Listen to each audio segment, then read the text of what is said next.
भवतु सह नौ भुनक्तु सह वीर्यङ्करवावहै तेजस्विनावधीतमस्तु मा विद्विषावहै।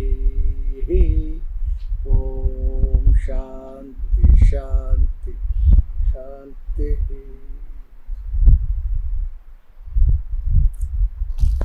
कठोपनिषद 56வது வகுப்பு 2வது அத்தியாயம் 3வது வள்ளி 10வது மந்திரம்.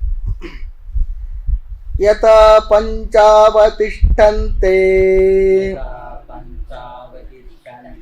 ஞானானி மனசா சஹ புத்திச்சன விசேஷ்டதி தாமாஹு பரமாம் கதிம்.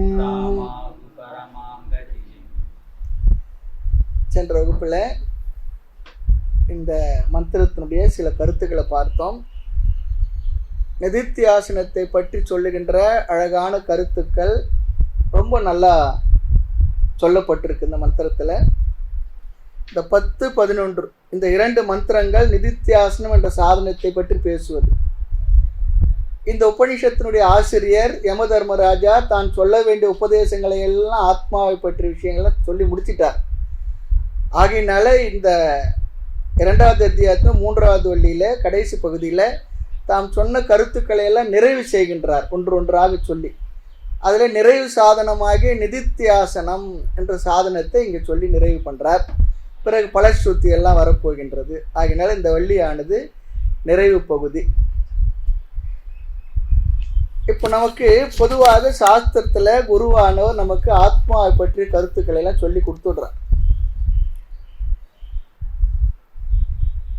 சொன்ன பிறகு இந்த ஆத்மாவை பற்றி பெற்ற அறிவில் நம்மால் அதில் இருக்க முடியறதில்லை, நிற்க முடியறதில்லை.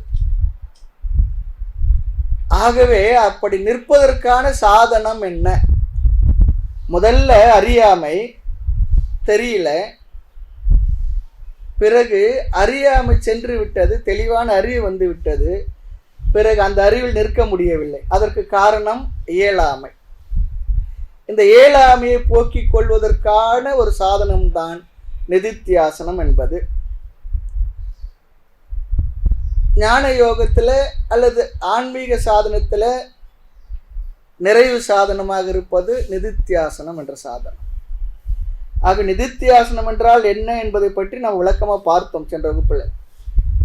சாஸ்திரத்தின் மூலமாக ஆத்மாவை பற்றி அறிவை நாம் கேட்ட பிறகு நான் என்ற சொல்லுக்கு புதியதாக ஒரு அர்த்தத்தை நாம் கண்டுபிடித்துள்ளோம். நம்முடைய மனசுக்கு அந்த அறிவு வந்திருக்கு.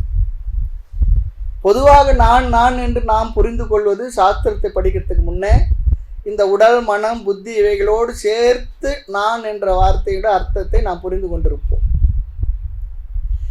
அப்படி மனம், புத்தி இவைகளோடு சேர்ந்து நான் என்ற சொல்லுக்கு அர்த்தத்தை புரிந்து கொண்டிருந்தால் அந்த அர்த்தத்துக்கு பேர் தான், அந்த நானுக்கு பேர் தான் அகங்காரம் சொல்லி பார்த்தோம். இந்த உடல், மனம், புத்தி, இந்த உலகம் அதோடு சேர்த்து நான் என்பதையும் சேர்த்து புரிந்து கொண்டிருந்தால் அதுக்கு பேர் அகங்காரம். அகம் இதி பாவம். நான் என்று சொல்வது இதெல்லாம் சேர்த்து தான் நான் என்ற அர்த்தத்தில் பேசிக்கொண்டும் விவகாரங்கள் செய்து கொண்டும் இருக்கின்றோம். ஆக இங்கு அகங்காரம் என்றால் இந்த நானை சரீரத்துடன், மனதுடன், புத்தியுடன் சம்பந்தம் வைத்து ஒன்றாக புரிந்து கொண்டால் அதற்கு பெயர் அகங்காரம். இப்போ சாஸ்திரம் படிக்கிறதுக்கு முன்னே நான் என்ற சொல்லுக்கு அகங்காரம் ஒரே சொல்லுதான். அந்த ஒரே சொல்லுக்கு நாம் ஒரு வகையில் புரிந்து கொண்டிருப்போம், அல்லது புரியாமலே கூட அந்த நானை கையாண்டு கொண்டிருந்திருப்போம். ஈவன் சாஸ்திரத்தை முறையாக படித்தவர்களிடத்துல நீங்கள் யார் நான் என்ற சொல்லுக்குன்னு கேட்டால் அவர்களை இதோடு சேர்த்து தான் நமக்கு விவகாரத்தில் சொல்லுவார்கள். நான் என்பது வார்த்தைக்கு அர்த்தமாக தன்னுடைய பெயர், அவர் செய்கின்ற தொழில், அவருடைய ஊர் இதெல்லாம் தான் சேர்த்து சொல்லுவாங்க. குலம், ஜாதி இதெல்லாம் சேர்த்து சொல்லுவார்கள். இதெல்லாம் அதாவது அகங்காரம் என்ற அனாத்மாவை பற்றிய கருத்து. ஆனால் சாஸ்திரம் இங்கே என்ன சேர்த்துள்ளது? இந்த நான் என்ற சொல்லுக்கு புதியதாக ஒரு அர்த்தத்தை நமக்கு தந்து விட்டது. அதுதான் சாஸ்திரத்திலிருந்து நாம் எடுக்க வேண்டிய மைய கருத்து. சாஸ்திரம் படித்த பிற்பாடு நான் என்ற சொல்லுக்கு என்ன பொருள் தரணுமா? இந்த உடல், மனம் இவைகளுடன் சம்பந்தப்படாத தேக வெத்திரிக்த ஆத்மா இந்த சொல்லு நாம தத்துவ போதத்தில் கேள்விப்பட்டிருப்போம். ஆமா, அவஸ்தாத்திரைய சாட்சி, தேக வெத்திரிக்த ஆத்மா, இந்த கருத்தெல்லாம் தத்துவ போதத்தில் நம்ம பார்த்திருப்போம். ஆக இந்த உடல் மனம் இவைகளுடன் சம்பந்தப்படாத சுத்தமான ஆத்மாவாக என்னை நான் புரிந்து கொள்ள வேண்டும். இதுதான் சாஸ்திரம் படித்து நாம் எடுத்துக்க வேண்டிய கருத்து. வேற எல்லாத்தையும் விட்டாலும் கூட ஞான சொரூபம், ஆனந்த சொரூபம் நான் என்று நாம் புரிந்து கொள்கின்றோம். இந்த ஞானம் எப்படி வந்தது? குரு உபதேசத்தினால், சாஸ்திரத்தை கேட்டதனால் வந்தது. இந்த ஞானத்தை அடைஞ்ச பிற்பாடு என்ன ஆகுன்னா, நம்முடைய உடல் மனம் இந்திரியெல்லாம் இருக்குமா இருக்காதா? போயிடுமா? இருக்கும். இந்த ஸ்தூல உடல் மனதை அழித்த பிறகு நமக்கு ஞானம் வந்திருந்தா நிதித்தியாசனோட சாதனமே தேவையில்லை, பிரச்சனையே கிடையாது. ஆனால் இந்த உடல் மனதை வைத்து கொண்டேதான் இந்த உடல் மனம் இவைகள் நான் இல்லை என்று இந்த மனதில் தான் புரிந்து கொள்கின்றோம். ஆகவே நான் என்ற சொல்லுக்கு சாஸ்திரத்தின் மூலமாக புரிந்து கொண்டது நான் அல்லது அகம், ஆத்மஸ்வரூபம். இந்த விதமாக புரிந்து கொண்ட பிற்பாடும் பிராரப்தத்தின் வசத்தினால் நாம் இந்த உடல் மனதில் இருந்து கொண்டு இந்த உலகத்தில் வாழ்ந்து கொண்டுதான் இருப்போம். அதான் சொல்ற, பலவந்தமாக சம்பந்தம் வைத்திருக்கின்ற சொல்றார் ஞானத்துக்கு பிற்பாடு கூட. வேற வழி இல்லை. சாஸ்திரம் படிக்கிற காலத்துல எந்த விவகாரமும் இல்லாத காலத்தில் இவைகள் எல்லாம் அனாத்மாவை பார்க்கின்ற ஒரு பார்வை நமக்கு இருக்கலாம், தெளிவும் இருக்கும். அப்போ நம்ம அறியாமல் நம்ம இந்த இடத்துல என்ன அர்த்தம் எடுத்துக்கணுமா, விவகாரம் இல்லாமல் நான் என்ற சொல்லுக்கு ஆத்மா என்று புரிந்து கொண்ட நிலையில் இந்த அகங்காரத்தை நாம் கையாளுபவர்கள். இந்த இடத்துல இன்னொரு கருத்தையும் பார்த்தோம். நான் என்ற சொல்லுக்கு அகங்காரம் என்று பொருள் இல்லை, அகங்காரம் என்னால் கையாளப்படுகின்ற ஒரு கருவி. அப்படிதான் நம்ம புரிந்து கொள்வோம். சாஸ்திரம் படிக்கும் பொழுதும் எந்த விவகாரமும் இல்லாத பொழுதும் இந்த அறிவு நமக்கு தெளிவாக இருக்கின்றது. வகுப்பில் இருக்கு, அல்லது நாம சிந்தனை பண்ணும் பொழுது இருக்கு, விவகாரம் பண்ணாத பொழுது இருக்கு. ஆக நான் என்ற சொல்லுக்கு பொருள் ஆத்மா. இதுல அந்த நேரத்தில் சந்தேகமே இல்லை. நான் அகங்காரமும் இல்லை, அதுவும் சந்தேகம் இல்லை. அகங்காரத்தை நான் கையாளும் பொழுது நான் முக்தியை அடைந்தவனாக கருதுகின்றேன், அல்லது முக்தனாக இருக்கின்றேன். அகங்காரம் வேறு நான் வேறு என்று பிரித்து அகங்காரத்தை ஹேண்டில் பண்றோம். இந்த அகங்காரம்னா நம்ம ஆணவன்ற அர்த்தத்தை சொல்லக்கூடாது. நான் பார்த்தோம், இந்த உடல் மனம் புத்தி இவைகள் எல்லாம் சேர்த்து நானில் புரிந்து கொண்டிருந்தால் அந்த நானுக்கு தான் அகங்காரம் சொல்லும். இப்போ இந்த அகங்காரம் பொய் என்று சாஸ்திரம் படித்த பிற்பாடு தெரிந்த பிறகும் கூட இந்த அகங்காரத்தை நாம் கருவியாக பயன்படுத்தினால் அந்த ஞானத்தில் நாம் இருக்கின்றோம் சொல்லி அர்த்தம், ஞானம் நமக்குள்ளே வந்து இருக்கின்றது சொல்லி அர்த்தம்.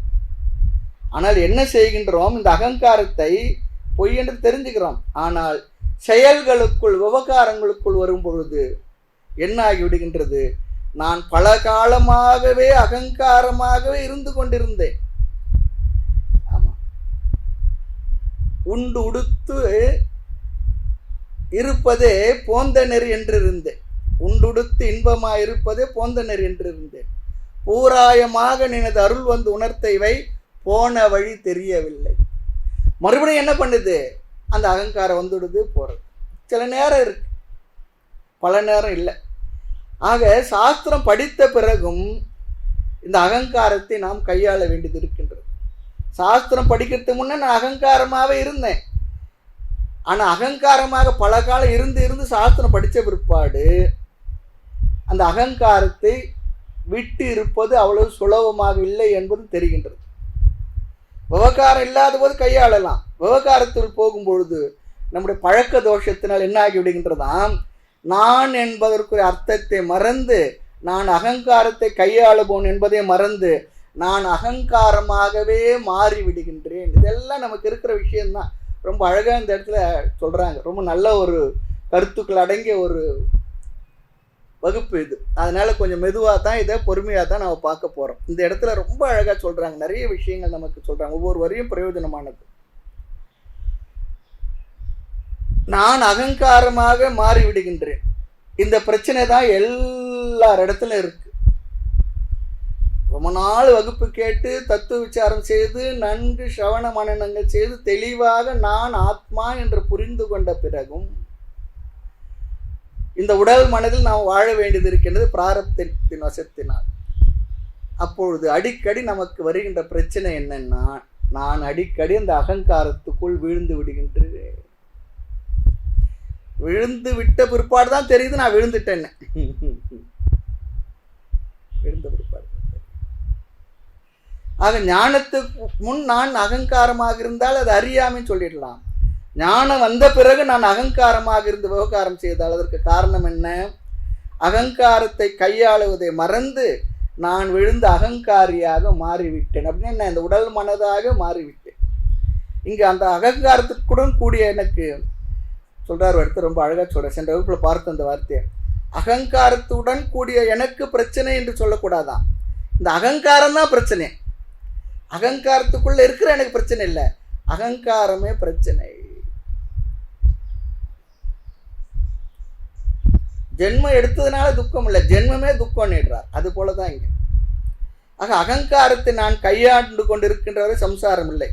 அகங்காரியாக நான் இருந்தால் அதுவே துயரம், சம்சாரம். அகங்காரம் என்ற கட்டுக்குள் இருக்கின்றவரை சம்சாரம் இல்லை, அது ஜீவன் முக்தி அவஸ்தை. நமக்கு தெரியுது. ஆக அகங்காரத்துடைய கட்டுக்குள் நாம் சென்று விட்டால் அதுவே சம்சாரம் சொல்லி பார்த்தோம். இதெல்லாம் வாழ்க்கையில சாதாரணம் நடக்கிறது தான். அதுக்கு ஒரு உதாரணம் பார்ப்போம். எந்த ஒரு பழக்கமும் அப்படிதான். ஆரம்பத்தில் மது பழக்கத்துக்கு அடிமையாபவர்கள் மதுவை அவங்க ஏதோ சாப்பிடணும்னு சாப்பிடுவாங்க. பிற்பாடு என்ன பண்ணோம், நாள் ஆக ஆக அது இவங்கள சாப்பிட்டுடும். எந்த பழக்கமும் அப்படிதான், அதை விட முடியறதில்லை நம்மால். அது போல அகங்காரத்தை நாம் கையாண்டால் அது மோட்சம், அகங்காரம் நம்மை கையாண்டால் அதுவே சம்சாரம்.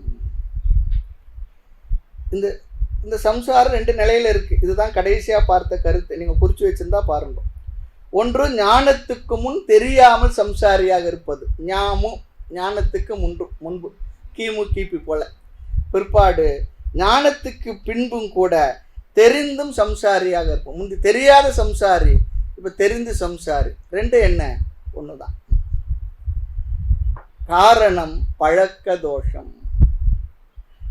இது தெளிவாக நமக்கு தெரிகின்றது. ஆனாலும் அகங்காரத்திலிருந்து பிரித்து பார்க்க முடியாமல், நாம் பெற்ற அறிவில் நிற்க முடியாமல் மனம் அகங்காரத்துடன் ஒன்றாகி விடுகின்றது. இதுவரை சென்ற வகுப்புல பார்த்து முடிச்சிருக்கோம். தெளிவாக பார்த்தோம், இங்க ரொம்ப சுருக்கமா பார்த்திருக்கின்றோம்.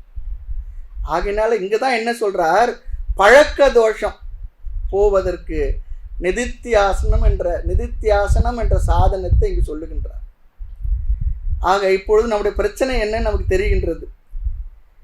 எந்த ஒரு சிகிச்சையும் வெற்றி பெறணும்னு சொல்லி சொன்னா, ட்ரீட்மெண்ட் சக்சஸ் ஆகணும்னு சொல்லி சொன்னா, டயக்னோஸ் பண்றது ரொம்ப முக்கியம்.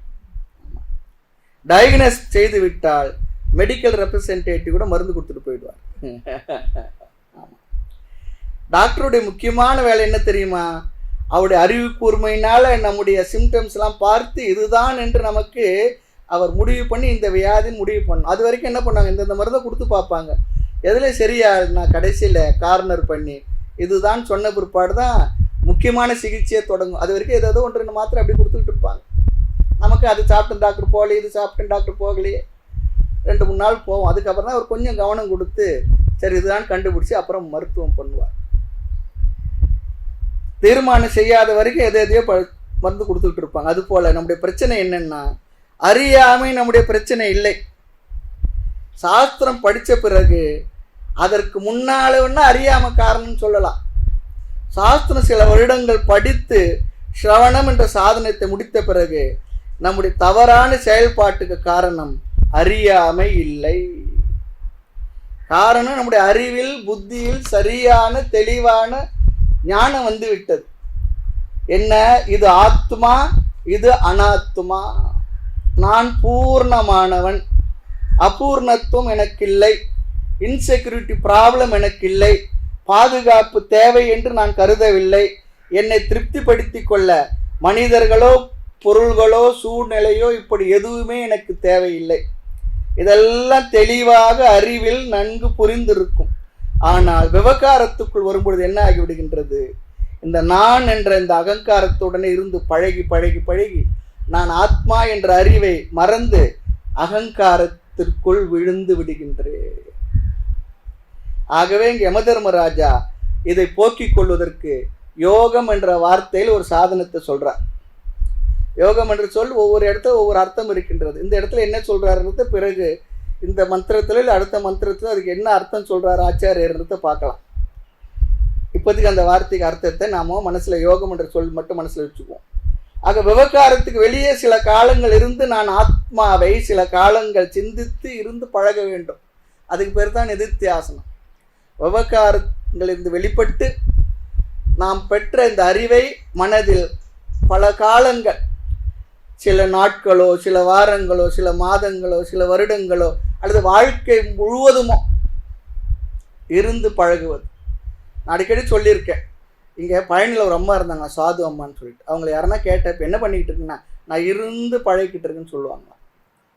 அப்போ நம்மளை இல்லாத பழகிக்கிட்டு இருக்குமா? இருந்து பழகிறேன்னா நான் என்னவோ நான் என்னவாக என்னை புரிந்து கொண்டேனோ அந்த அறிவில் நின்று பழகுகின்றேன். தாய்மன்னர் சொல்றது போல அறிவில் நின்று குருவாய் உணர்த்தியதும் அன்றி மோன குருவாகியே அப்படி சொல்லுவார். அறிவில் நின்று, அறிவில் நிற்கணும், நிற்க முடியல, அதுதான். ஆக விவகாரத்துடன் உள்ளே இருந்து பிராக்டிஸ் பண்ண முடியாதான். நிறைய விவகாரங்கள் வச்சு நான் ஆத்ம சாதனை நிதித்தியாசனத்தை பண்ணுறேன்னு முடியாது. ஸ்ரவண மனனம் கூட நடந்துடும். அதனால தான் பாருங்க, பிருகதாரண்ய உபநிஷத்துல யாஜ்ஞவல்கியர் அந்த அம்மாட்ட மைத்ரேயத்தில் சொல்லும் பொழுது என்ன இல்லைன்னு நீங்கள் காட்டுக்கு தனியாக போகிறீங்கன்னு சொல்லும் பொழுது அப்படி சொல்கிறார். எல்லா சௌகரியம் இங்கே இருக்கவங்களுக்கு எதுக்காக போகிறீங்கன்னா, அவர் ஞானம் இல்லாத போல, தெளிவில்லாமல் போகலை. ஆனால் இந்த விவகாரங்கள் என்னை ஞானத்தில் நிலை பெற விடாமல் தடுத்து நிறுத்தி உள்ளது. அவர் யாரு? ஜனக மகாராஜாவுக்கு குரு, பெரிய மகாத்மா. பிருகதாரண்ய உபநிஷத்துல அவர் ஆச்சாரியராக இருக்கார். அவர் கேட்கிறார், நான் தனியாக இருந்து இந்த ஞானத்தின் நிலை பெற சில சாதனங்கள் செய்ய வேண்டும். அதற்காக நான் செல்லுகின்றேன். இங்கிருந்து அந்த விவகாரங்கள் எனக்கு சிரமமா இருக்கு, தடையா இருக்கு. அதான் சொல்லுவாங்க, புதுசாக கார் ஓட்டும் பொழுது எதிர ஆள் யாரும் வரக்கூடாது, மேடு பண்ணல இருக்கக்கூடாது, அப்படி இப்படிலாம் இருக்கக்கூடாது, அந்த இடத்துல ஓட்டுவோம், ஆள் யாரும் வரக்கூடாது. அப்படி தான் பழக முடியும். அப்படி பயிற்சி செய்தால் பிறகு எங்கு வேண்டுமானாலும் நாம் ஓட்டலாம். ஆகவே என்ன ஸ்ரவணம் என்ற சாதனத்தை செய்த பிறகு என்ன பண்ணக்கூடாதான், ஊரெல்லாம் போய் உடனே பிரச்சாரம் பண்ணிக்கிட்டு இருக்கக்கூடாது சொல்கிறார். அப்படி போனால் ஞான நிஷ்டை அடைய மாட்டோம், அடைய முடியாது. தாய்மன்னர் கேட்பார், கற்றதும் கேட்டதும் தானே ஏதுக்காக கடபடம் என்று உருட்டுதற்கும் கல்லால் எம்மான் குணங்குறி ஒன்றரன் என்று கை காட்டும் குறிப்பை கண்டு இன்ப நிட்டை கூடவென்றோ கற்றதும் கேட்டதும். அப்படி அர்த்தம் எடுத்து.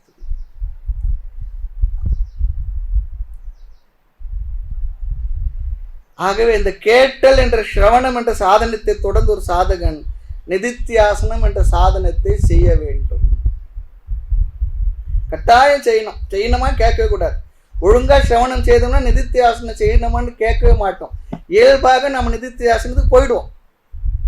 அதுதான் உண்மை. ஆகவே இங்கு சிரவணத்தில் அறிவு வந்துள்ளது. இங்க அடுத்த ப்ராப்ளம் என்னன்னா, இந்த மனம் அந்த அறிவுடன் சேர்ந்து வாழவில்லை. திருமணமான 2 பேரும் சேர்ந்து வாழணும் இல்ல, அது போல அறிவு வந்தாச்சு. அறிவு வந்த பிற்பாடு அந்த அறிவோடு மனது சேர்ந்து வாழல. அறிவு தனியா இருக்கு, மனம் தனியா இருக்கு. விவகாரம் பண்றது மனசு, அறிவு தனியா இருக்கு. அறிவு எப்பவும் காட்டி கொடுப்போம். எக்ஸிகியூஷன் யார் பண்ணுவோம்? நம்ம மனசு தான் பண்ணுவோம். நம்ம மனசுல தான் வாழ்ந்துகிட்டு இருக்கோம். ஆக இதற்கு முன்ன என்ன அறிவை பெற்றோமோ இருந்தோமோ அந்த அறிவோடு தான் சேர்ந்து வாழ முடிகின்றது, பழகி உள்ளது. புதிய அறிவுடன் சேர்ந்து வாழ்ந்து இருக்க பழக வேண்டும். திருமணமாகி சென்றால் ஒரு பெண் அந்த குடும்பத்தில் இருக்க எல்லாருடைய சூழ்நிலை மனதோடு சேர்ந்து இருந்து பழகிறது கொஞ்சம் நாள் எடுத்துக்கும். அதுக்குள்ளதான் எல்லா ரகலையும் வந்துடுது. நமக்கும் பொறுமை இல்லை, அவங்களுக்கும் பொறுமை இல்லை. கொஞ்சம் டைம் எடுத்துக்கும். வேற மாதிரி சூழ்நிலை இருந்து வாழ்ந்துட்டு வந்திருக்கோம். இங்கே வந்தோம்னா இந்த சூழ்நிலையை புரிந்து கொண்டு நிறைய பழக்கங்கள், விஷயங்கள், ஒவ்வொருடைய மனது அதெல்லாம் சேர்ந்து எப்படி எப்படி என்று நாமளும் அட்ஜஸ்ட் பண்ணி வாழ்கிறதுக்குள்ளே கொஞ்சம் டைம் எடுத்துக்கும். அந்த டைமை கொடுக்குறதுக்கு புதுசாக வந்தவங்களுக்கு முடியல, அங்கே இருக்க பழையவங்களுக்கு வயசானவங்களுக்கு முடியல. இதுக்குள்ளே ரகலை வந்து குடும்பம் பிரிஞ்சிடுது. இதுதான் நடந்துக்கிட்டு இருக்கு. அதுபோல் இங்கே நமக்கு நாம் ஏற்கனவே வேறு மாதிரி புரிந்து சேர்ந்து வாழ்ந்து பழகி இருக்கிற இந்த மனசில் புதிதாக அறிவு வந்திருக்கு. சென்ற வகுப்பில் சொன்னது போல் அறிவு நோஞ்சானா இருக்குது, பழைய வாசனை பயில்வானா இருக்குது. பயில்வான் ஜெயிப்பானா நோஞ்சான் ஜெயிப்பானா? சினிமாவில் வேணும்னா நோஞ்சானா இருக்கிற ஹீரோ ஜெயிப்பார், பயில்வானா இருக்கிற வில்லன் தோற்று போடுவார். ஏன்னா அவர் அதுக்காக தான் நடிக்கிறார், சம்பளம் வாங்கியிருக்கார். ஆனால் இங்கே நிஜ வாழ்க்கையில் அப்படி இல்லை. இந்த அறிவு அடிக்கடி நோஞ்சானா இருக்கிறது எங்கேயோ போய் உட்காந்துடுது, பயில்வான் தான் அடிக்கடி முன்னே வந்துடுறார். ஆகவே எந்த அறிவை நாம் அடைந்தோமோ அந்த அறிவுடன் நம்முடைய மனதை வைத்து எந்த விதமான விவகாரமும் இல்லாமல் சில காலங்கள் அந்த அறிவிலேயே மனதை வைத்து பழகுவதுதான் நிதித்தியாசனம் என்கின்ற சாதனம். இப்போ புரிஞ்சிடும். நிதித்தியாசனம் சொல்லி சொன்னா என்னன்னா, அறிவில் உள்ள ஞானத்தை அல்லது புத்தியில் உள்ள அறிவை, ஆத்மாவை பற்றிய அறிவை மனதில் வைத்து வைத்து பார்ப்பது. வைத்து வைத்து பார்ப்பவரை தானாக என்னால் வளர்த்து காக்கும் தன்மயமாம் ஆனந்த தெய்வம் தன்னை. இதுவும் தாய்மலர் வார்த்தை தான். அத்வைத வஸ்துவை இல்லையா ரொம்ப அழகா சொல்றார். அத்வைதம் என்ற இந்த அறிவை தன்னருளால் நினைவுக்குள்ளே வைத்து வைத்து பார்ப்பவரை தானாக என்னால் வளர்த்து காக்கும். அது எதுவும் தன்மயமாம் நாமாக இருக்கின்ற அந்த ஆனந்த தெய்வம் தன்னை. நிறைய வார்த்தைகள் அழகா சொல்றார். இந்த மந்திரங்களுக்கும் தாய்மலர் வார்த்தைகளுக்கும் நமக்கு இருந்தோம்னா ரொம்ப அழகா இருக்கு.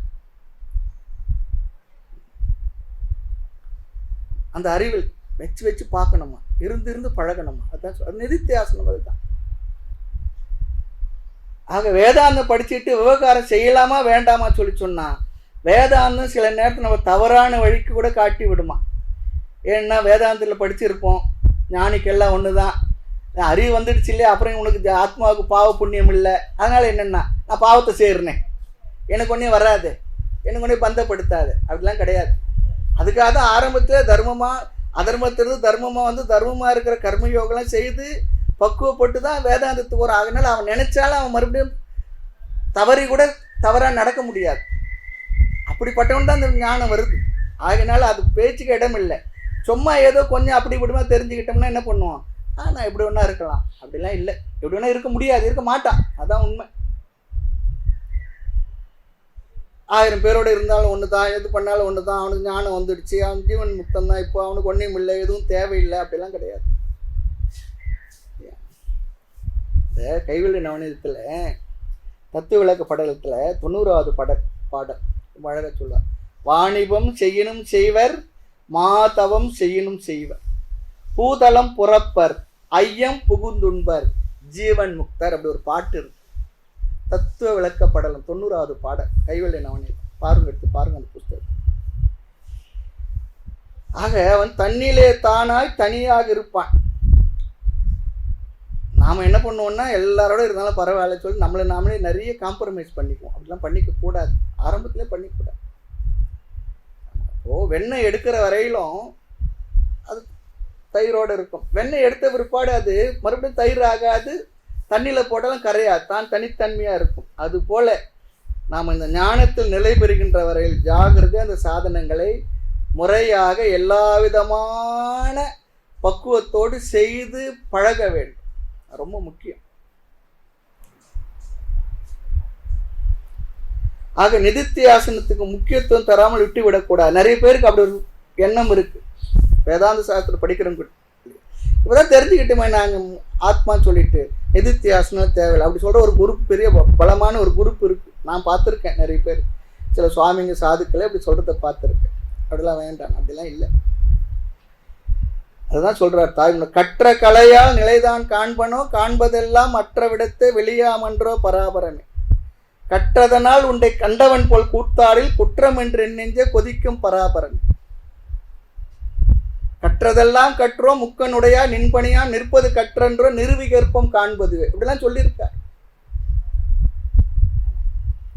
ஆக உண்மையிலே ஸ்ரவணம் என்ற சாதனத்தை செய்தவனுக்கு ஸ்ரவணம் ஒழுங்காக நடந்திருந்தால் அவனிடம் சென்று கஷ்டப்பட்டு நீ நிதித்தியாசனம் செய் என்று சொல்ல வேண்டிய அவசியம் இல்லை.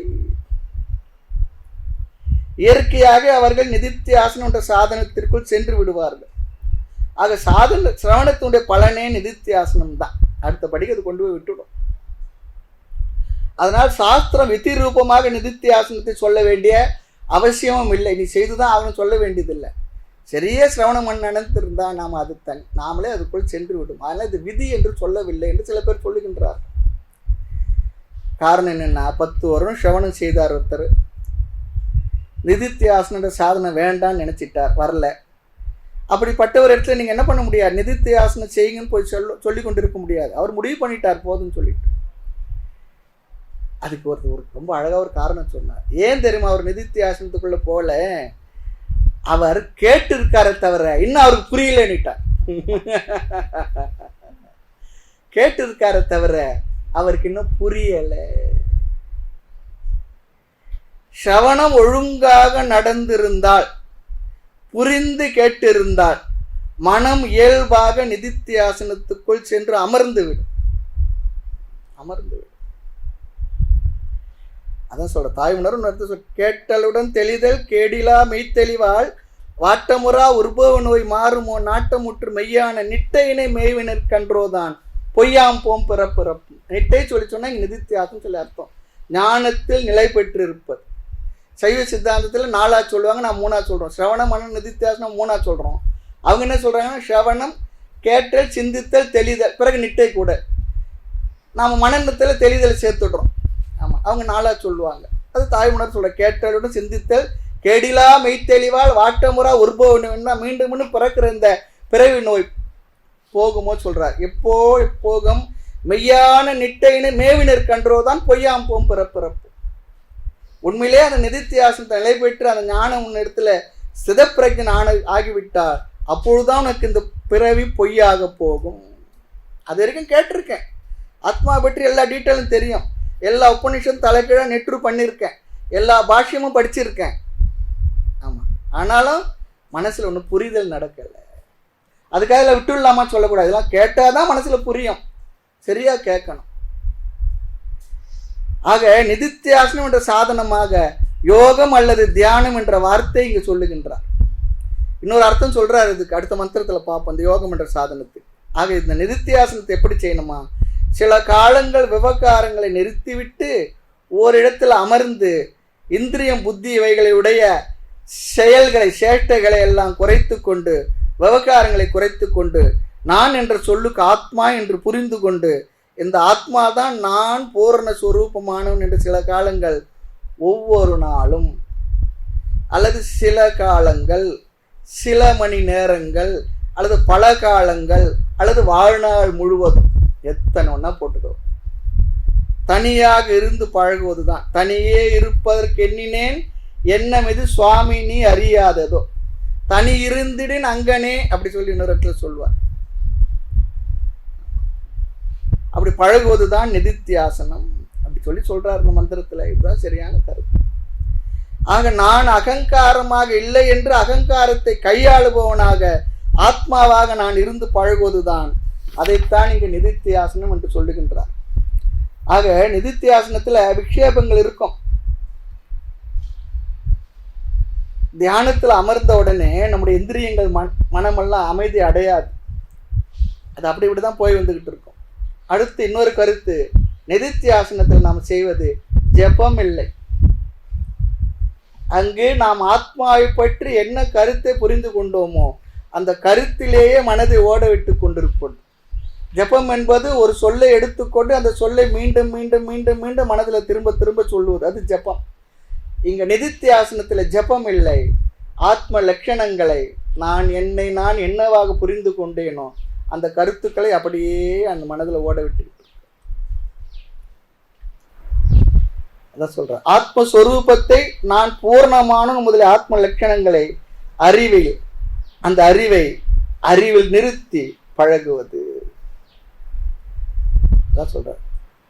எல்லாம் தான் என்று சொல்லி சற்றும் அசையாது இருந்து கொள் அறிவாகி நெஞ்சே சொல்றார் பாருங்க தாய்மணர்.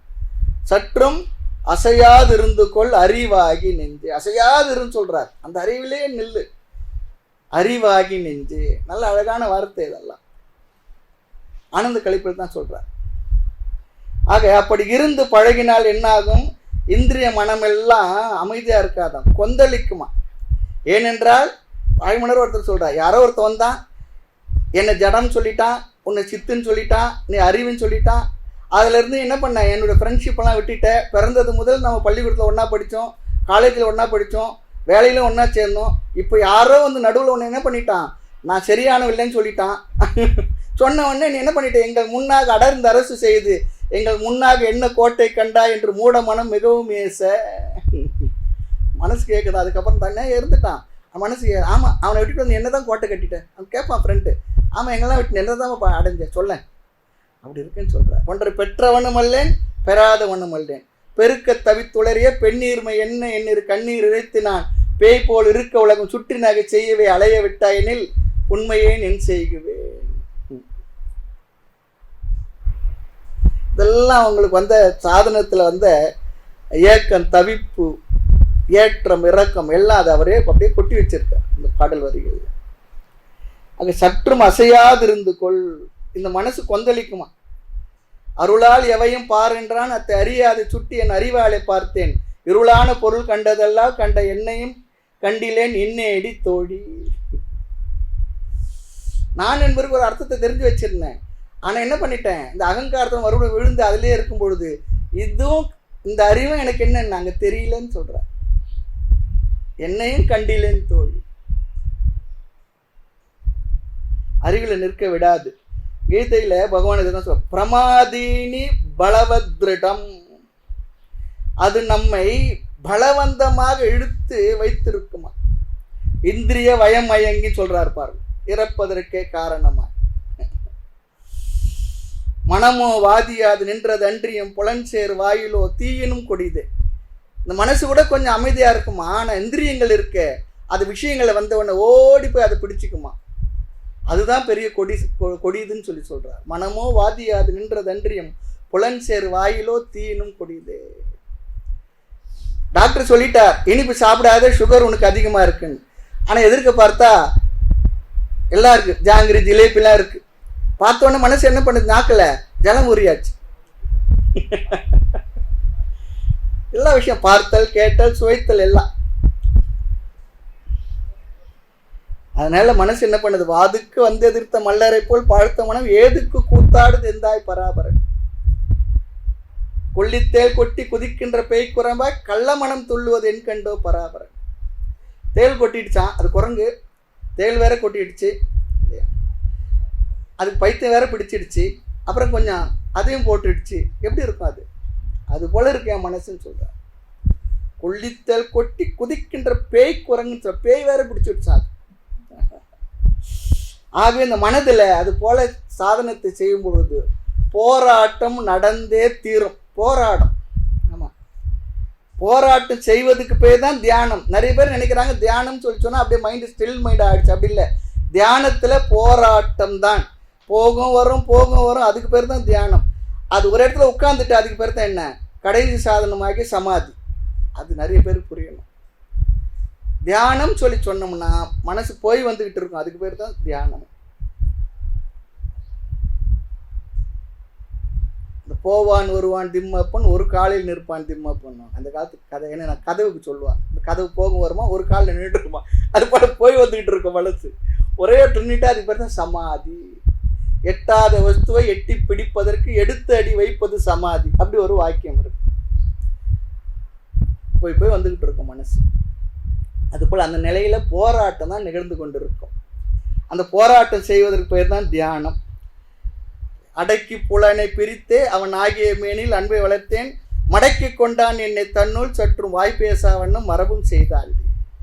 புலனை பிரித்து நான் என்ன பண்ணேன்னா, நான் அந்த ஆத்மா என்ற அவன் ஆகிய மேனில், நான் ஆத்மா என்ற அறிவில் அதிலே இருந்தேன்.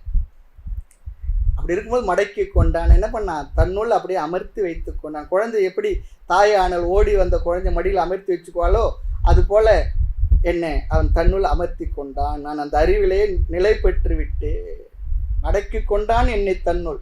அப்புறம் என்னை சற்றும் வாய்ப்பேசாவன்னு மரபு செய்தான். அங்கே என்ன பேசுறதுக்கு இருக்கு, ஒன்றும் இல்லை. அதான் சொல்றேன். அப்போ தேவையில்லாத இந்த எண்ணங்கள் வருகின்றது என்று சொன்னார். ஆம், அதற்கு பெயர்தான் தியானம். தேவையில்லாத எண்ணம் வரும், அது நமக்கு புரியணும். நிறைய பேர் தியானத்துக்கு உட்காந்து மனசு அடங்கவே மாட்டுது. அடங்காது. அது என்னைக்கு அடங்கி இருந்தது? அடங்கா பிடாரி தானே, அப்படித்தானே இருந்தது.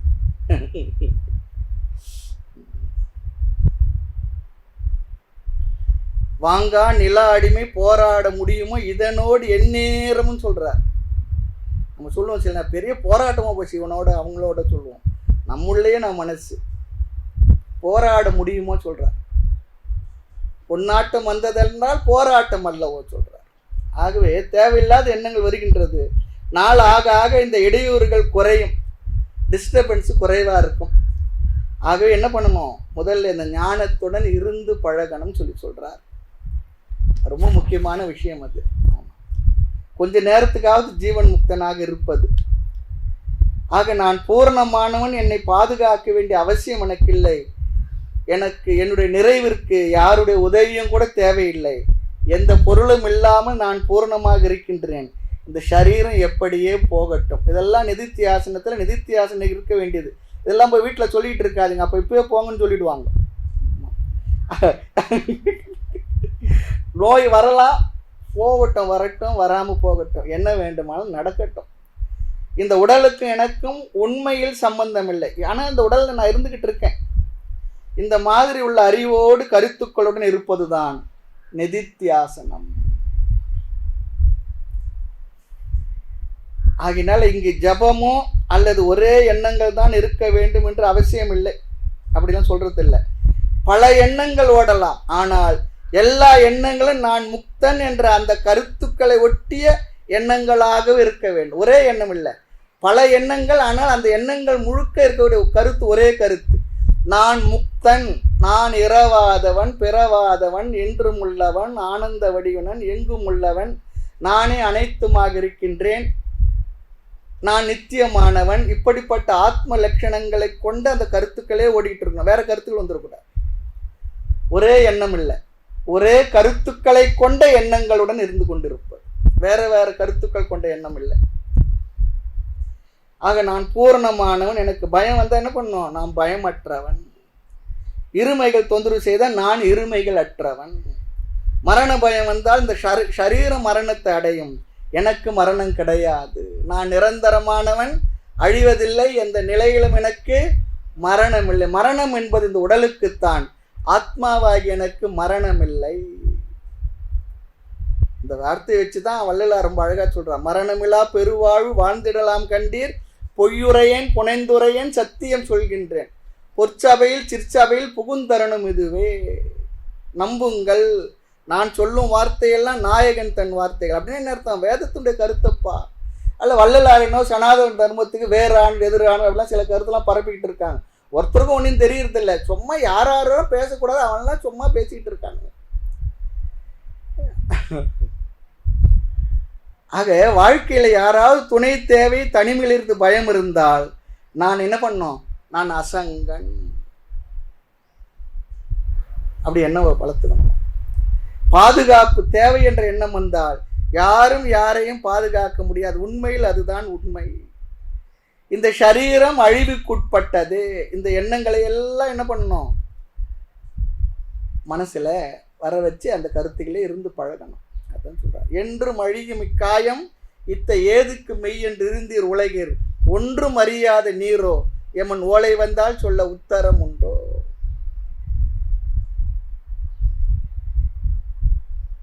என்னை யார் என்று அறியாத அங்க தேசத்தில் வரிதே காமத்தீவில் சிக்கி உள்ள வான்பொருள் தோற்கவோ வந்தேன் நான் தோழின்னு சொல்லி கேட்கிறார்.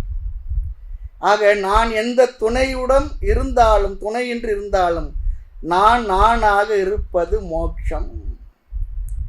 இந்நிலையிலே சற்று இருக்க என்றால் மடமை கர்மம் என்ன பண்ணுதுன்னா ஹிதசத்ருவாக வந்து சிந்தை குடி கொள்ளுதே, மலமாயை கண்மும் தொடருமோ என்று மனம் யோசிக்குதே மனது.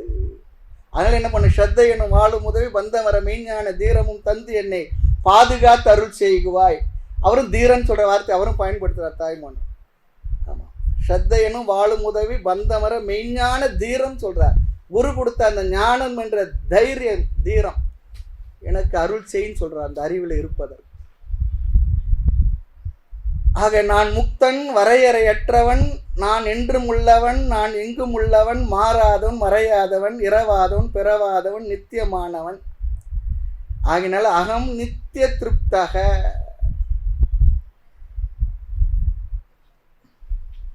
இந்த அறிவெல்லாம் நம்ம மனசுல இருக்கணுமா? குறை இல்லாதவன், நிறைவானவன், முழுமையானவன், ஆனந்த வடிவனன், குறைவிலா நிறைவா ஞான கோதிலானந்த வெள்ள துறையிலே படிந்து மூழ்கி நான் தோன்றாவாறு உள் உரையிலே உணர்த்தி மோன உன் சுடர் வைவாள் தந்த இறைவனை உனை பிரிந்திங்கு இருக்கிலேனே. அந்த நிறைவிலேயே இருப்பது. நான் நிறைவானவன் தான். என்னை நிறைப்பதற்கு வேற எந்த பொருளும் தேவையில்லை. வேற எந்த பொருளும் என்னை நிறைக்கவும் முடியாது. நானே அந்த நிறைவின் சொரூபம், குறைவில்லாதவன். இப்படிப்பட்ட ஒரே விதமான எண்ண ஓட்டங்களுடன் இருத்தல் தான் நிதித்தியாசனம். அதுக்காக இத்தனை வார்த்தைகள் சொன்னது. உபனிஷத்துல நிறைய லட்சணங்களை சொல்லியிருக்கு, ஆத்மா லட்சணங்களை.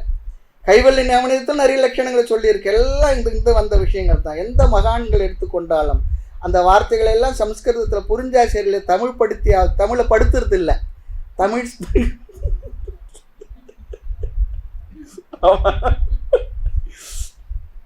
சில பேர் தமிழில் பேசுறேன்னு சொல்லிட்டு என்னென்னோ சொல்லி நமக்கு புரியாத இருக்கும். நம்ம சாதாரண புரிஞ்சுக்கிட்டு இருக்கோம்.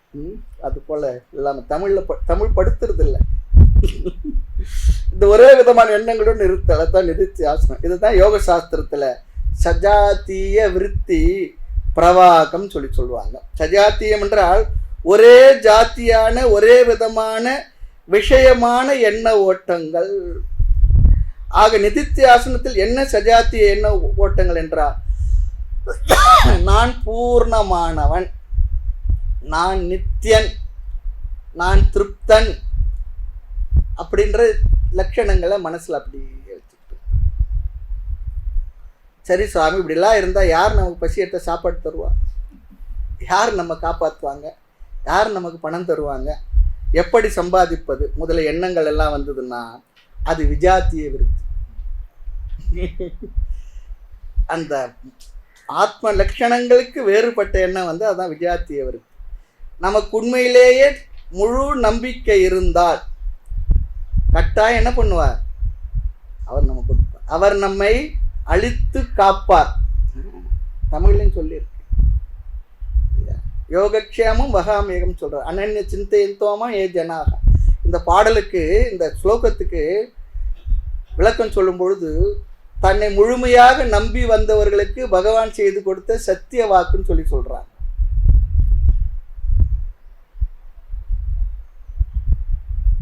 ஆக விஜாத்திய விருத்தி, இந்த ஞானத்துக்கு முரண்பாடான எண்ணங்கள், இந்த இரண்டு எண்ணங்களும் மாறி மாறி வந்து கொண்டுதான் இருக்கும்.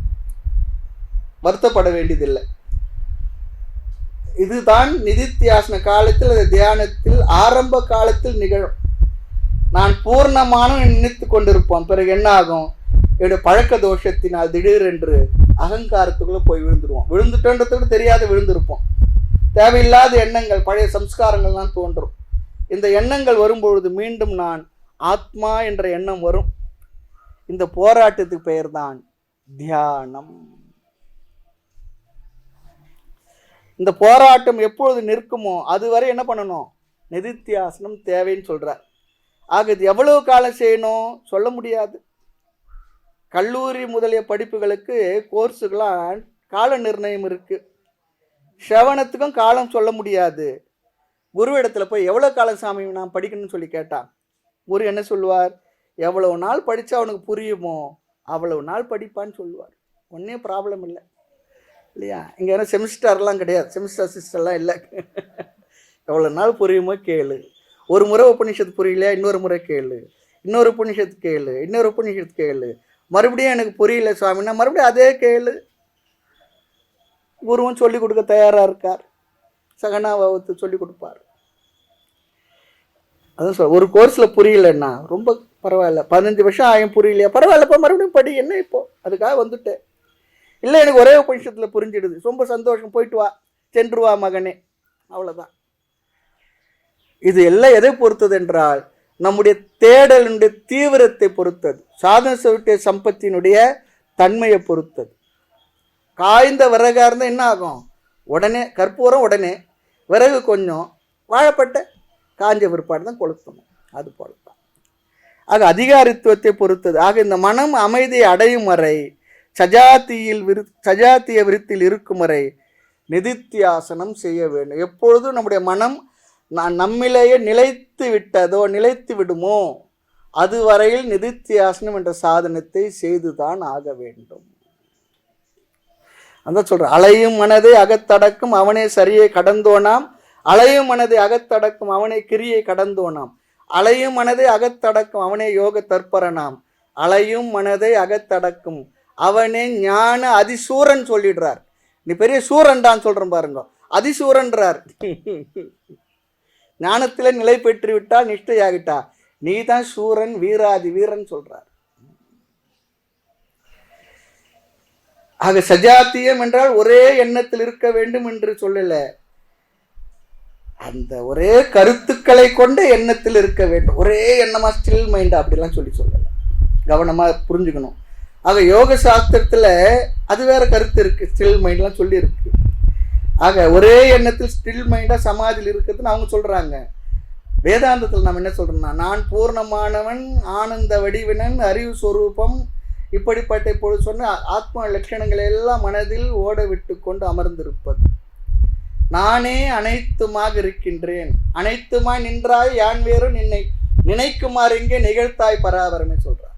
எல்லாம் நானாத்தான் இருக்கு, எது இல்லை, எல்லாம் வானாகி மண்ணாகி வழியாகி ஒளியாகி பார்க்குற எல்லாம் நின்னா எல்லாம் நானாதான் இருக்கேன், நானாதான் இருக்கேன், நான் மட்டும்தான் இருக்கேன், நான் மட்டும்தான் இருக்கேன், நானே தான் இருக்கேன். நானே நானா யாரோ தான் நானே தான் நான், வேற யாரும் இல்லை. அதை விட்டு மெல்ல மெல்ல மாறிடுறோம், அது இல்லைன்னு சொல்றாரு.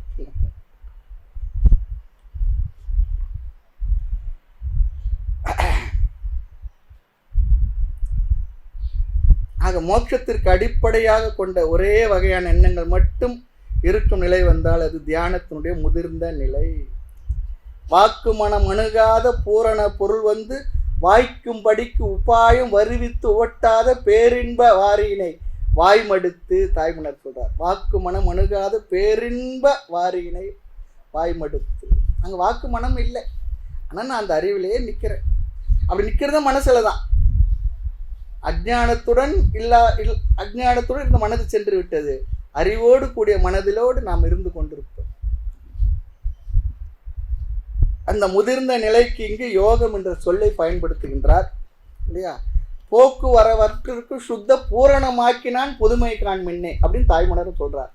போக்குவரவு அற்றிருக்கும் பூரணம். பூரணம்னா நமக்கு கொழுக்கட்டில் வைக்கிற பூரணம் இல்லை, நம்ம சமையல் செய்து 2 நாள் ஆனால் அதில் வர பூரணம் இல்லை. இங்கே பூரணம் சொல்லிச்சுன்னா முழுமை, நிறைவு, டோட்டல். அதுவும் நிறைவுனா குறைவிலா நிறைவு. ஆக இங்கே ஆச்சாரியர் நாம் சொன்னோம், இந்த ஸ்லோகத்தில் பார்த்துடலாம். மந்திரத்தில் யோகம் என்பதற்கு சமாதானம் என்ற வார்த்தையை சொல்லிடுறார். யோக சாஸ்திரத்தில் இது சமாதின்னு சொல்கிறாங்க. ஆக தியானத்தினுடைய முடிவான நிலைக்கு சமாதி என்றும் யோகம் என்றும் சமாதானம் என்றும் பெயர்கள் இருக்கின்றது. இந்த சமாதி என்பதற்கு யோக சாஸ்திரத்தில் வேற பொருள் இருக்கு. வேதாந்தத்தில் சஜாத்திய விருத்திகளுடன் கூடிய மனதிற்கு, மனது அதிலேயே நிலைத்திருப்பதற்குத்தான் இங்கு சமாதானம் அல்லது சமாதி என்று சொல்லுகின்றார். ஞாபகம். நினையும் நினைவு கெட்டாத நெறி பெற்றுணர்ந்த நெறியாளர் வினையை கரைக்கும் பரம இன்ப வெள்ளப்பெருக்க நினைதருளால் சொல்றார். சாதாரண நினைக்கின்ற நினைவுகளுக்கு எட்டாத உயர்ந்த நெறி பெற்றுணர்ந்த நெறியாளர்கள் யார்? இந்த நிதித்தியாசனத்தில் நிலை பெற்றிருப்பவர்கள்.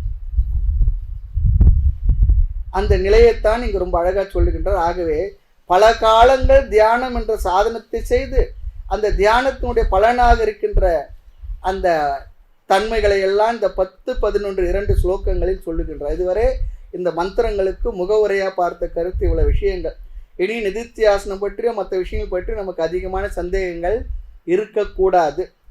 இந்த நிலை எப்படி இருக்கும் மந்திரத்துக்குள்ள போய் பார்ப்போம். மந்திரார்த்தம் யதா எப்பொழுது, ஞானானி, ஞானானி என்றால் இங்கே இந்திரியானி, பஞ்ச ஞானானி என்றால் 5 இந்திரியங்கள், மனசா சக மனதுடன் என்ன ஆகிறது, அவதிஷ்டந்தே சஞ்சலமில்லாமல் அமைதியாக இருக்குமோ, அமைதியாக ஒரே இடத்தில் நிற்குமோ, எப்பொழுது 5 இந்திரியங்களும் மனதும் நாம் எடுத்துக்கொண்ட ஞான விஷயத்திலே நிற்குமோ, சஜாத்திய விருத்தியிலே இருந்து கொண்டு விஜாத்திய விருத்தினால் பாதிக்கப்படவில்லையோ. விஜாத்தியம் என்றால் பலவிதமான எண்ணங்கள், சஜாத்தியம் என்றால் ஒரே விஷயத்தை கொண்ட எண்ணங்கள், அதுதான் சஜாத்தியம்.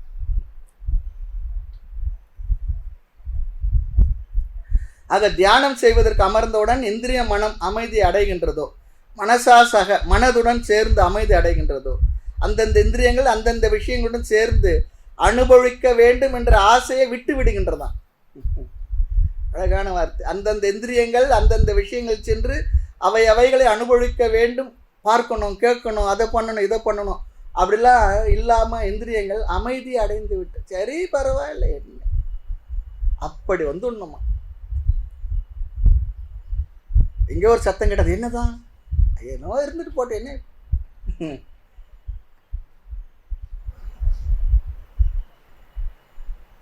அந்த ஆசையெல்லாம் விட்டு விடுகின்றதான். மனமும் இந்திரியங்கள் வழியாகவோ சங்கல்பம் வழியாகவோ செல்லவில்லை, மனமும் அமைதி அடைகின்றது.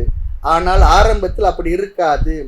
தியானத்தில் உட்காந்துருப்போம், என்ன பண்ணணும்னா நமக்கு ஏதோ பிடித்த ஒரு உணவு வாசனை வந்ததுன்னா 4வது வீட்டிலேருந்து ஒரு வாசனை வரும் நல்லா. அந்த வாசனை வந்தோடனே அந்த பொருள் வந்தாச்சு நாக்கில், ஆமாம் மனசில் அந்த எண்ணம் வந்தாச்சு. சரி அது கிடைச்சிடுச்சு, யாரை கொண்டு வந்து சரி இருக்காரு சாப்பிட்டுன்னு கொண்டு கொடுத்தாங்க. சாப்பிட்ட உடனே அதோட விடுவோமா? அது சாப்பிட்ட உடனே கொஞ்சம் காஃபி இருந்தால் நல்லாயிருக்கும், டீ இருந்தால் நல்லாயிருக்கும். பிற்பாடு ஏதாவது கேட்கும், ஏதாவது தேவை இருக்கும். அப்புறம் என்ன பண்ணும், ஏதாவது ஃபோனில் பேசணும்னு நினைப்போம், கொடுத்தவங்களுக்கு தேங்க்ஸ் சொல்லணும்னு நினைப்போம். முடிஞ்சு போச்சு விவகாரமே. சில நேரம் தான் சகஸ்ரநாம கேட்கலாமா தோணும். அப்படி ஒவ்வொரு இந்திரியமும் ஒன்று ஒன்றுத்தில் போயிட்டே இருக்கும், செய்ய தூண்டும், அமைதியாக இருக்காதுன்றார். அந்தந்த விஷயத்தில் சென்று அதை அனுபவித்து விட்டு வர வேண்டும் என்று மனசு ஒரு அரிப்பு இருந்துக்கிட்டே இருக்குமா, மனசு அரிச்சுக்கிட்டே இருக்கும், சும்மா இருக்காது. ஆகினால தான் என்ன பண்ணோம், கண்ணை மூடி உட்காந்துருப்போம், ஆனால் வேற எதுன்னு நினச்சிக்கிட்டு இருப்போம். எப்பொழுது அந்தந்த இந்திரியங்கள் அந்தந்த விஷயங்கள் சென்று அனுபவிக்க வேண்டும் என்ற எண்ணம் இயற்கையாக இல்லாமல் போகுமோ, அந்த வார்த்தை முக்கியம், இயற்கையாக ஆங்காங்கே அமைதியாக வைக்கப்பட்டிருக்குமோ, நல்ல வார்த்தைலாம் உபயோகப்படுத்துறேன். இயற்கையாக வைக்கப்பட்டிருக்குமோ, இயற்கையாக செல்லவில்லையோ. அது மட்டும் இல்லை, மனசா சக அந்த மனதும் அமைதியை அடைந்து விட்டதோ. எங்கே மனிதர்கள் இல்லையோ எங்கே நிம்மதி போல மனது அமைதியை அடைந்து விட்டதோ. மேலும் ஒன்று இருக்கும், அது என்ன, புத்திச்ச ந சேஷ்டதி. புத்திச்ச புத்தியானது, ந சேஷ்டதி. இந்த புத்தி ஆழ்ந்து சிந்திக்க வேண்டியது. சாஸ்திரம் படிக்கும்பொழுது புத்தி நிதித்தியாசனம், அப்போ சேஷ்டை இல்லாமல் இருக்குன்னு நினைக்கக்கூடாது. படிக்கும்பொழுது புத்தி கொஞ்சம் சேஷ்டையோடு இருக்கணும், அப்போ தான் புத்தி கொஞ்சம் விஷயங்கள்லாம் போய் அதை புரிஞ்சுக்கும். படிக்கும்பொழுதே அப்படி இருக்குன்னு நம்ம நினைக்கக்கூடாது. ஆனால் சாஸ்திரம் படித்த பிற்பாடு எவ்வளவு தூரம் சிந்திக்கணுமோ அவ்வளவு தூரமும் சிந்திக்கணும். அது எப்படி இருக்குன்னா ரொம்ப அழகாக சொல்கிறார். படிக்கும்பொழுது புத்தி ஷார்ப்பாக இருக்கணும். படித்த பிற்பாடு உழைப்பாளிகள் எப்படி காலை முதல் மாலை வரை உழைச்சி வந்து படுத்தாங்கன்னா எப்படி அயர்ந்து உறங்கி விடுவார்களோ, அதுபோல் இந்த அறிவானது சவண மனன காலத்தில் நன்கு ஷார்ப்பாக இருக்கணும், நிறைய புத்தியில் வேலை செய்யணும். பிறகு இந்த புத்தியானது முழுமையாக அமைதியை அடைந்து விட வேண்டும். புத்தியில் அரிப்பே இருக்கக்கூடாது. அதான் சொல்றார். உடல்ல எவ்வளவு உழைப்பு தரணுமோ அவ்வளவு உழைப்பு செய்யணும். அது போல புத்தியிலும் அப்படிதான் சொல்றார். புத்தியை பயன்படுத்தி எவ்வளவு சிந்திக்க வேண்டும் அவ்வளவு சிந்தித்து விட வேண்டும். பூர்த்த அறிவு அத்தனையும் கொள்ளை கொடுத்து உன்னருளை பார்த்தவன் நான் சொல்றார். எல்லாத்தையும் உன்னிடத்து தந்துட்டேன். எப்பொழுது சாஸ்திரம் படிக்கும் பொழுது. பிறகு நிதித்தியாசன காலத்தில் என்ன பண்ணோம்னா, அருளாலே எவையும் பாருன்றான். அத்த அறிவாது சுட்டி என் அறிவாலே பார்த்தேன். இருளான பொருள் கண்டதெல்லாம் சொல்றாரு பாருங்க. அது போல படிக்கிற காலத்தில் எல்லாம் இருக்கணும். அதன் பிற்பாடு என்னன்னா அமைதி ஆகிடணும். ஆத்மாப்பட்ட கருத்துக்களே மனசு ஓடிக்கிட்டு இருக்கணும்.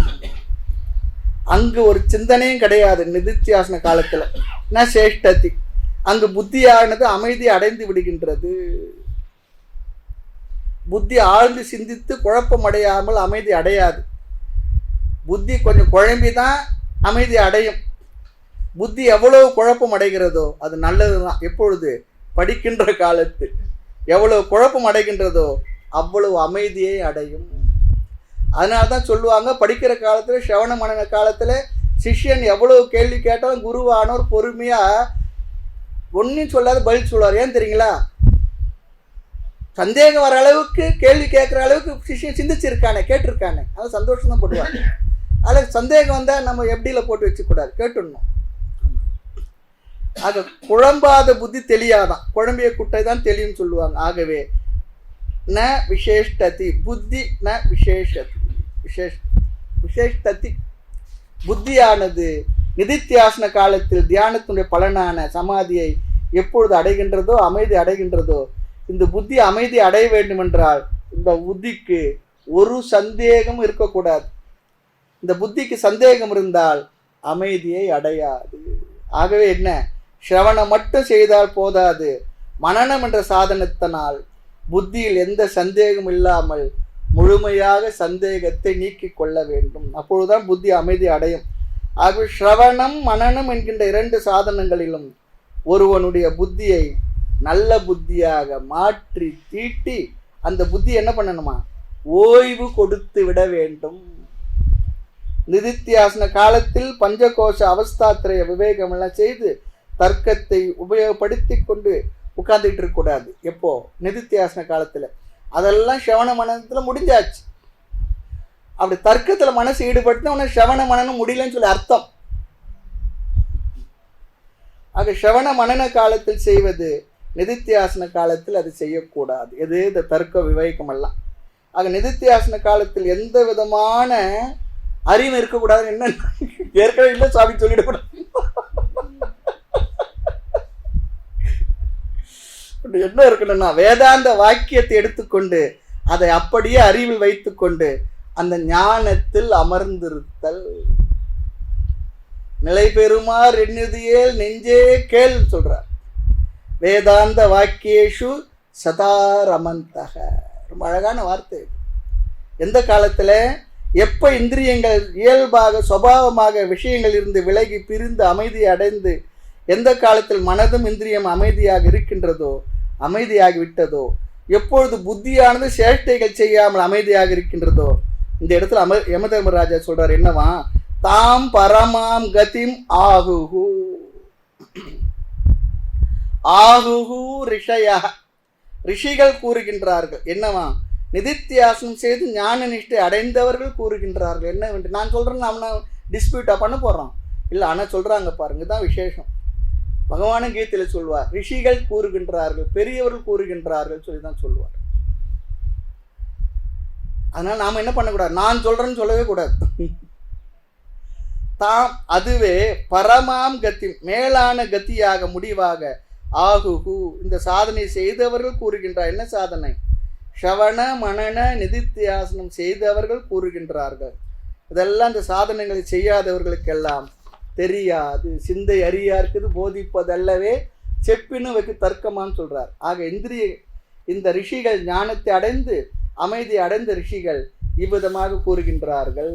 இனி இதே கருத்தை அடுத்த மந்திரத்தில் சொல்லுவார். ரொம்ப அழகான கருத்துக்கள் வர இருக்கின்றது, அடுத்த வகுப்பில் பார்க்கலாம். மூர்த்தி எல்லாம் வாழி, எங்கள் மௌன குரு வாழி, அருள் வார்த்தை என்றும் வாழி, அன்பர் வாழி, பராபரமே ஐயனே எனதுள்ளே நின்று அனந்த ஜென்மங்களாண்ட மெய்யனே உபதேசிக்க வெளிவந்த குருவே போற்றி, உய்யவே முக்தி நல்கும் உதவிக்கோர் உதவினாயேன், செய்யுமாறொன்றும் காணேன் திருவடி போற்றி போற்றி. ஓம் பூர்ணமத பூர்ணமிதம் பூர்ணாத் பூர்ணமுதச்யதே பூர்ணஸ்ய பூர்ணமாதாய பூர்ணமேவாவசிஷ்யதே. ஓம் சாந்தி சாந்தி சாந்தி. हरिः ओम श्री गुरुभ्यो नमः हरिः ओम.